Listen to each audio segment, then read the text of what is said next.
Assalamualaikum warahmatullahi wabarakatuh. Di video sebelumnya saya pernah membahas saham AGII, di mana saya menekankan ketika membeli saham kita harus melihat area resistennya. Jadi jangan terfokus karena dia sudah dekat support kita ambil, tapi kita juga harus melihat pola resistennya. Karena kalau resistennya semakin menyempit, kemungkinan area take profit kita juga semakin kecil. Jadi langsung aja kita kasih contoh ya, ini ya. Ini adalah saham JPFA, saya udah lihat kemarin, sudah saya awasi beberapa hari yang lalu. Ini kita seperti biasa kita lihat pola besarnya ya. Ini pola besarnya kalau kita lihat dari supportnya, dia adalah polanya uptrend. Karena semakin tinggi ya ini supportnya. Kita gambar aja. Ini kita temukan di sini.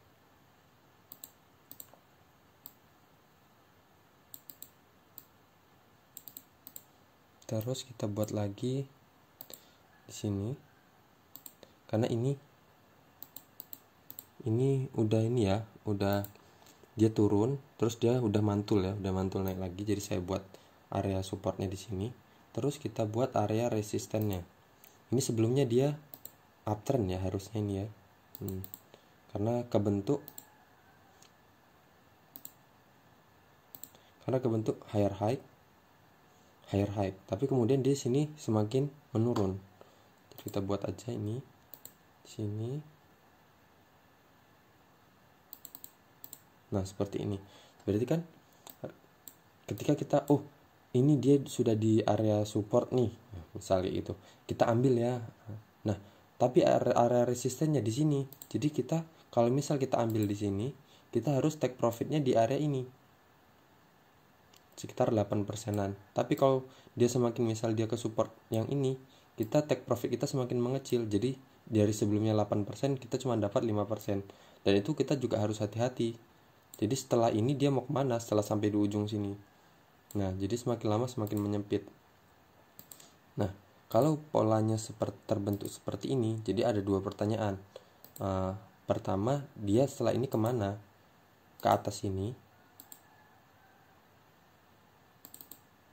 atau dia turun ke bawah sini? Oke, kita lihat aja ya, ini sebagai contoh ya.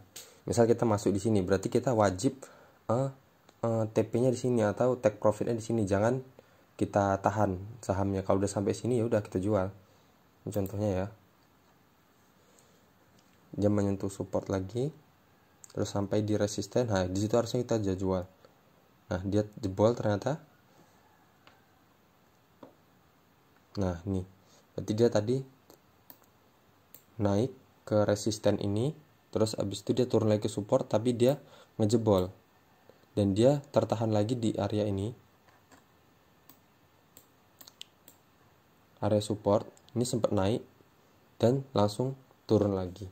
Nah, jadi seperti itu. Jadi kalau kita membeli saham, jangan hanya melihat ini saham ini candle yang ini sudah menyentuh support, tapi kita juga harus tetap perhatikan di mana area resistennya, di mana kita harus take profit.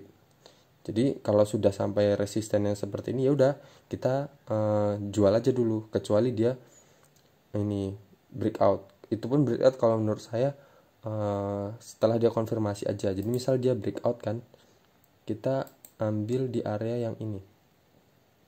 Ketika candlenya sudah di atas area ini dan sudah konfirmasi, baru kita ambil. Seperti itu.